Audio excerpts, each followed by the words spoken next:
Creo que te escucho. ¿Me escuchas? Hola, Sí, sí, no, no te veo, pero te escucho. ok, no sé por qué no quiere funcionar esto. Sí, algo está pasando con tu video por ese lado, porque ya de este lado sí se pudo. Yo pensé que era mi teléfono. Ok, Ahí ya te veo. Creo que está viendo para el otro lado la cámara, parece. sí, bueno, ya lo Ya, lo logramos. logramos. Sí, de alguna forma. Qué raro, ¿verdad? Que no funcionaba. A mí nunca me ha dado problemas, pero bueno, Am- siempre pasa. sí, Alguna sí, vez.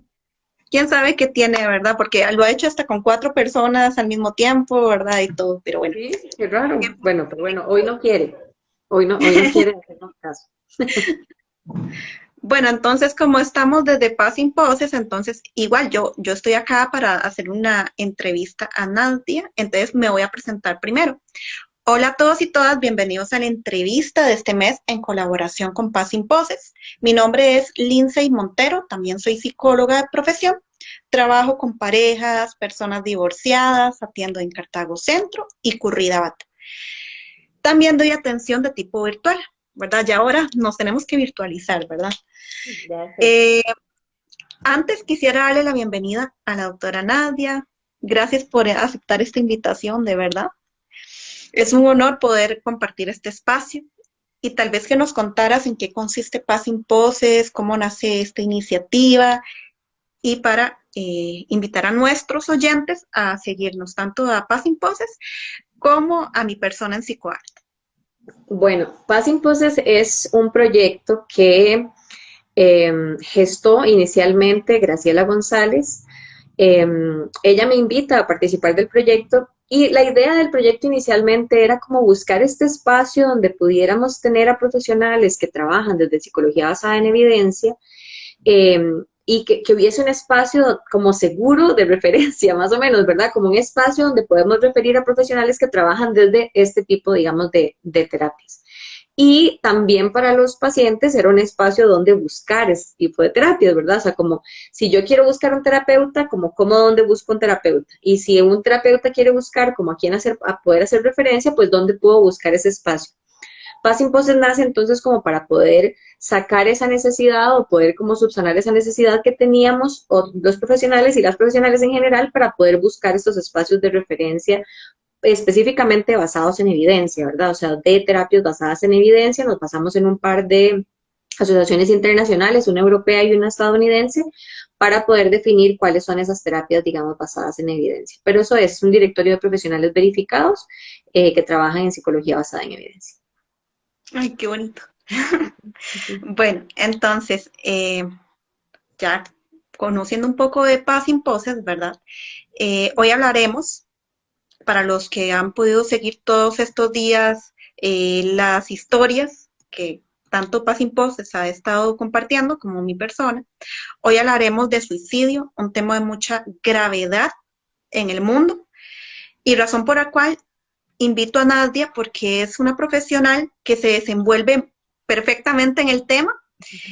Tal vez para iniciar esta entrevista, doctora, durante esta pandemia, ¿cómo se han venido comportando estos escenarios con respecto al suicidio, específicamente en nuestro país? Ya que el estar encerrados en casa y manejar toda la virtualidad es algo que nos afecta a todos. Si bien es cierto, es una ventaja el estar haciendo teletrabajo en nuestras casas, pero al mismo tiempo no lo es tanto. Entonces, tal vez que nos puedas responder esta primera consulta. Bueno, en general, la pandemia lo que vino fue a meternos un factor estresante, inesperado, ¿verdad? Totalmente desconocido, ¿verdad? Vino a meter eso en nuestra vida. Entonces, si ya de por sí traíamos un comportamiento en cuanto al suicidio no muy favorable, ¿verdad? Pues la pandemia hubiésemos esperado, ¿verdad? Esperaríamos que traiga un estresor más. Y bueno, y eso es más o menos lo que empieza a suceder, ¿verdad? Inicialmente, cuando la pandemia se presenta, en un inicio, como pasa con algunos eventos grandes, que eso ya está como un poco más, eh, eh, ¿cómo se llama? como reportado, ¿verdad? Ya sabemos que hay eventos grandes que disminuyen la cantidad de suicidios que se dan por un periodo de tiempo. Y lo mismo pasó con el suicidio en la pandemia a nivel mundial. En Costa Rica hay pocos estudios. En Costa Rica lo que hay es un estudio ahorita que está haciendo la Universidad Nacional. Si no me equivoco, la UNED también está participando y es sobre salud mental en la pandemia. Entonces, sabemos que aumentó, ¿verdad?, la depresión en niveles que tal vez nunca nos hubiésemos imaginado que se reportara, o tal vez nunca habíamos hecho un estudio tan a profundidad y nos estamos dando cuenta ahora, pero entendemos que la pandemia sí viene como a tener este factor, como de estrés. Pero entonces lo que te iba a decir con respecto al suicidio es que en un inicio la pandemia lo que hace, o el reporte inicial, es que disminuyen los suicidios a nivel mundial. Hay una disminución y luego después de la, ¿verdad? Del momento como boom, pues entonces comienza de nuevo a aumentar. ¿Por qué? Porque lo que vos decís de la virtualidad es interesante. Para algunas personas puede ser una ventaja, ¿verdad? En este momento es prácticamente un privilegio, ¿verdad? Tener trabajo en la virtualidad es un privilegio. Muchas personas ni siquiera tienen esa posibilidad de trabajar desde sus casas y no tienen ni siquiera trabajo. Entonces, obviamente, eso es un factor aún más estresante. Todo el tema económico, las empresas cerrando, ¿verdad? Muchísimos factores alrededor, como sociales, socioeconómicos y demás, que se vieron afectados por la pandemia. Entonces, eso ha ido en aumento, ¿verdad? Entonces ya uno empieza a ver reportes a nivel mundial y demás, a donde se ven los aumentos. Nosotros inmediatamente no tenemos un reporte, digamos, de suicidios, porque el Poder Judicial, que es por el medio, digamos, oficial, donde se revisan los suicidios, pues todavía no reporta 2020, ¿verdad? Entonces no sabemos a ciencia cierta qué pasa con 2020 en nuestro país. Esperaríamos que haya una disminución por el tema de la pandemia en ese momento y luego que vaya más bien aumentando 2021, pero todavía no tenemos ese dato. El otro dato que podríamos tener a mano sería el dato del Ministerio de Salud, que tiene un dato mucho más como inmediato. Y el dato del Ministerio de Salud es un dato que reportamos todos los psicólogos y psicólogas como de manera obligatoria. Entonces se supone que todo intento de suicidio, toda ideación suicida y depresiones y otro montón de cosas, los psicólogos deberíamos reportarlo, pero hay pocos o casi ninguno a nivel privado que lo reporta. Entonces es como muy interesante ver que también ese reporte estaría como ¿verdad? Como habría un subreporte en cuanto a los datos de suicidio. Pero entonces en general, como para devolverme a tu pregunta inicial, creo que en Costa Rica lo que podríamos esperar es que se comporte como a nivel mundial se ha comportado, y es que baje un poco al 2020, inicios de 2020 tal vez, y que aumente a finales de 2020 y aumente en 2021 por, ¿verdad?, los efectos que ha tenido esto. Claro. Y con respecto a la población, ¿cuáles son esas señales o frases que hay que ponerles mayor atención? Y las personas, digamos, que tienen intentos suicidas, padecen también episodios depresivos. Porque cuando hablamos de suicidio, es un tema en el cual definitivamente no hay género, no hay edad, no hay nada, pero digamos, ¿cuáles son esas frases que padecen o que presentan las personas que hay que ponerles más atención? Y si evidentemente, digamos, cuando ocurre un suicidio, tiene que ir acompañado específicamente por un episodio también depresivo, ¿o no? Bueno, eso es un mito, ¿verdad? Hay un mito, uno de los mitos más importantes es el hecho de que solo las personas con enfermedades mentales se quitan la vida, ¿verdad? O mueren por suicidio, perdón. Eso realmente no es así, ¿verdad? O sea, ya se ha notado y se ha visto, y si uno ve, digamos, el reporte de causas de muerte, que para mí eso es como detrás de una cortina de humo, digamos, están las causas de muerte, porque pues quién va a saber más que la persona, ¿verdad? Lo demás es solamente, ¿verdad?, una autopsia psicológica que se hace y se podría identificar más o menos como cuál fue la razón, pero no sabemos. Entonces, aún así, de los reportes que hay, la mayoría de los reportes tienen que ver con cuestiones socioeconómicas, ¿verdad?, de cuestiones como de pareja, ¿verdad?, y otro montón de cosas que nos hacen tener alguna sintomatología, pero que no alcanzamos a tener la sintomatología depresiva, ¿verdad? Entonces, sí sabemos que las personas que tienen depresión, ansiedad, trastorno bipolar y esquizofrenia y otros, pues van a tener un mayor riesgo, digamos, a morir por suicidio, pero definitivamente, ¿verdad? No es la única razón. Entonces, creo que es lo primero, digamos, como lo primero que tenemos que hacer es como tratar de atacar los mitos, ¿verdad? Un poco los mitos que tenemos en función de lo que creemos que es el suicidio y lo que realmente no es. Porque aumenta mucho el riesgo cuando pensamos que solo si tienes una enfermedad mental, vas a morir por suicidio, porque entonces dejamos de lado, digamos, dejamos a mucha gente como desprotegida, ¿verdad? Entonces tenemos como que proteger ese lado. Con lo que vos me preguntas con respecto a las señales o como qué dicen, digamos, las frases de lo que dicen las personas, yo creo que esto depende mucho de cada una de las poblaciones, ¿verdad? Entonces va a ser muy distinto un adolescente de un niño, va a ser muy distinto también un adulto mayor, que en los adultos mayores se han visto en incremento, digamos, la cantidad de suicidios en adultos mayores en el país. Entonces, creo que lo principal aquí es la escucha. Y a veces la gente cuando me pregunta como qué hacer, yo les digo, les voy a decir una cosa que les va a parecer como que yo no fui a la universidad a estudiar, pero es que después de todo pareciera que es lo más eficiente, ¿verdad? Que es como tener escucha activa. Entonces, cuando las personas están hablando de suicidio, ¿verdad? Hablan de muerte o hacen un cambio muy fuerte en algo, se empiezan a aislar, ¿verdad? Tienen estos tipos de características, tenemos que ver y escuchar cómo es lo que está pasando. No hay necesariamente frases, digamos, en niños y en adolescentes se ven a veces factores importantes, digamos, como de cambios, como por ejemplo que haya un cambio en el rendimiento académico, que de un momento a otro el chiquillo antes salía, jugaba y ahora no, ¿verdad?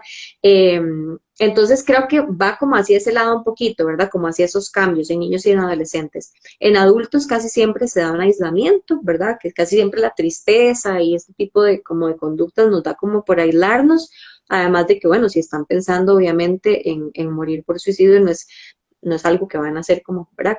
A decirle a todo el mundo que se está pasando y cuando lo dicen, pues obviamente es porque realmente necesitan ayuda. Entonces creo que eso y lo principal es si alguien habla de muerte, pues entonces escuchemos, ¿verdad?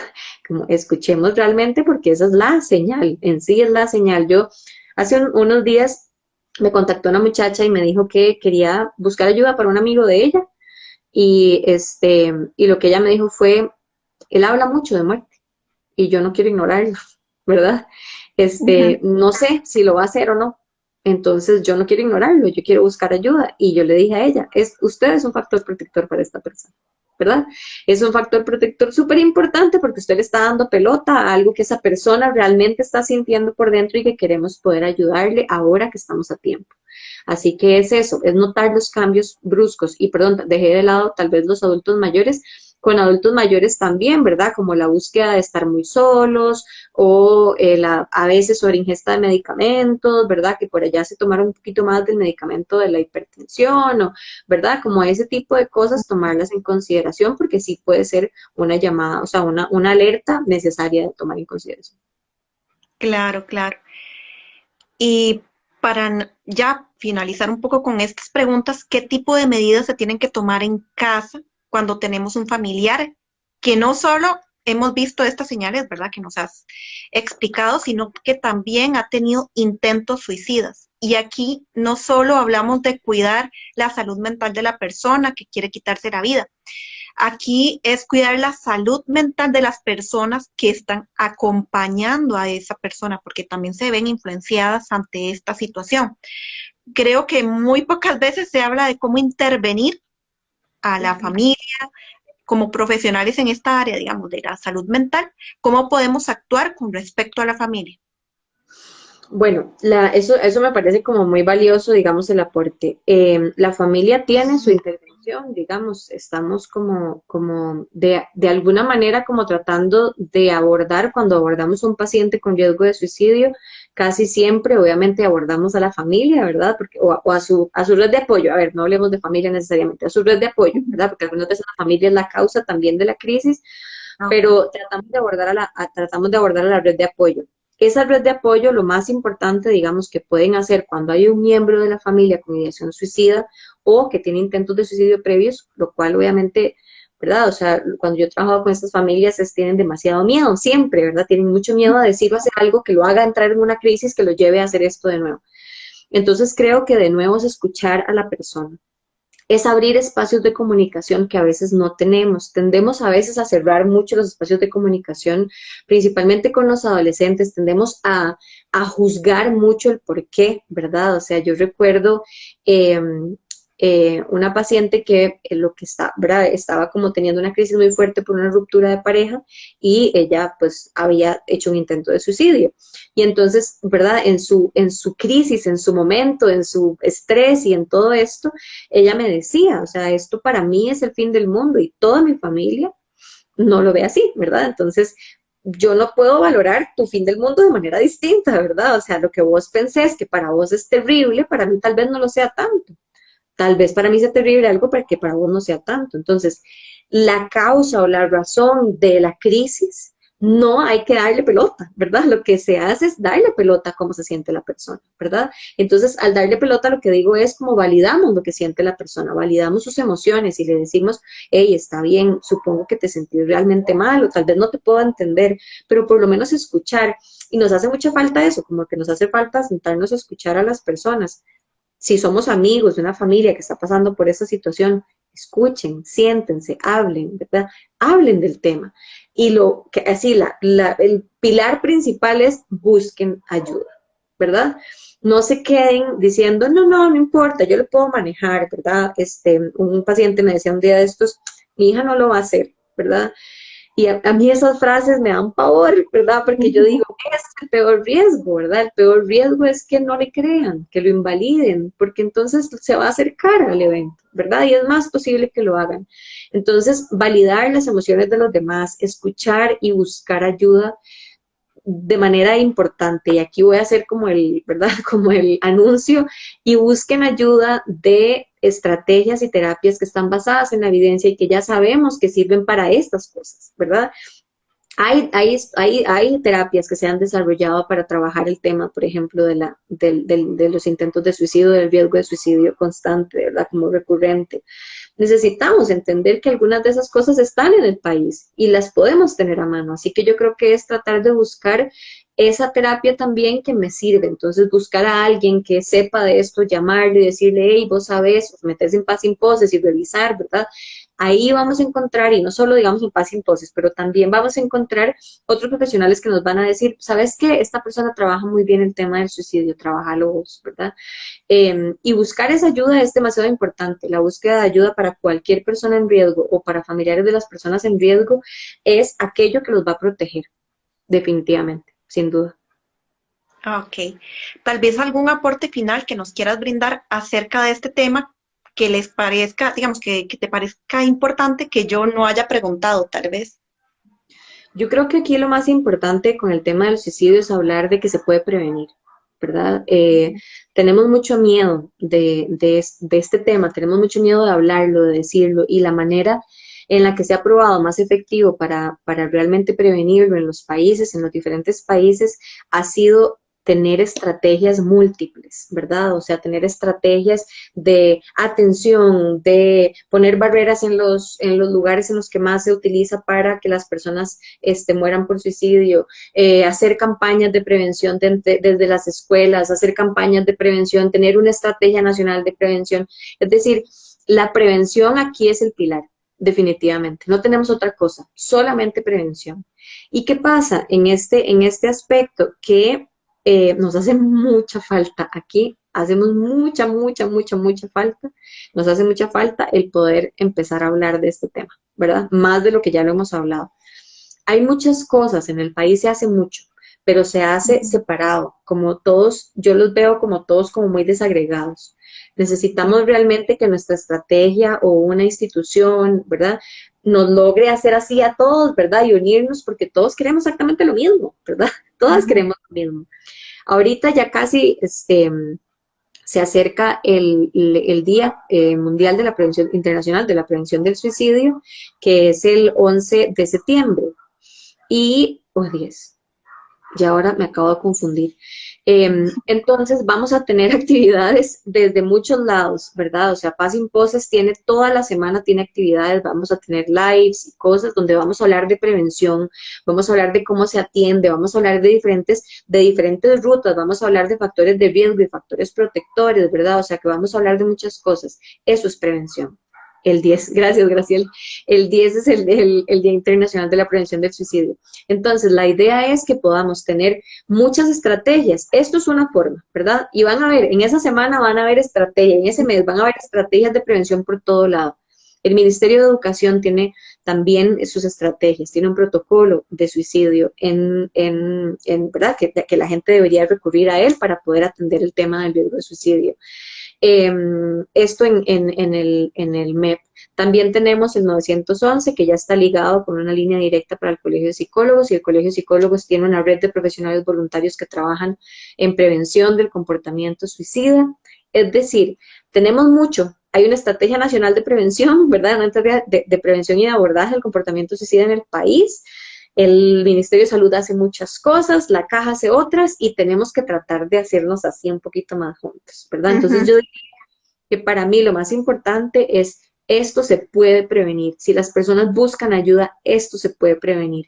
Podemos hacer que las personas no lleguen al punto de morir por suicidio, podemos hacer que las personas lo reevalúen y que podamos construir con ellos una vida que valga la pena vivir y que quieran vivir, ¿verdad? Entonces creo que eso es lo más importante, ¿verdad? Y hay otras rutas, tal vez luego podés compartir también el tema de la línea del colegio, ¿verdad? La línea del MEP, que ahí tienen un vínculo igual, el 911, y algunas otras instituciones que hacen también un trabajo muy interesante en prevención. Claro, claro. Entonces, agradezco profundamente la presencia de ustedes, de Paz sin Poses, digamos, en este espacio que me permitieron tener. Recordemos para todos los que están viéndonos en este momento, para todos los que se unieron, que la salud mental es invaluable. Yo sé que tal vez en este país y, ¿verdad?, a nivel mundial tal vez no se vea la importancia que tiene el psicólogo o la figura que tiene el psicólogo dentro del campo de la salud mental, pero realmente es sumamente importante nuestro trabajo, es sumamente importante el abordaje que damos ante este tipo de temáticas. Entonces, en especial en este tiempo de estar en casa, por la situación actual, ¿verdad?, que todos estamos pasando, no olvidemos buscar apoyo siempre, como nos dijo Nadia, ante este tipo de situaciones con un profesional como Paz sin Poses o como su servidora en PsicoArt. Sin más que decir, en esta noche les mando muchísimo amor. Muchas gracias, Nadia, por esta entrevista. También recuerden construir mucha felicidad. Un abrazo grande para cada uno de ustedes y un abrazo grande para Paz sin Poses. Muchas gracias por la iniciativa. Bueno, entonces, ya nos despedimos y esperamos que esta entrevista haya sido de mucho provecho. Buenas noches. Chao, gracias.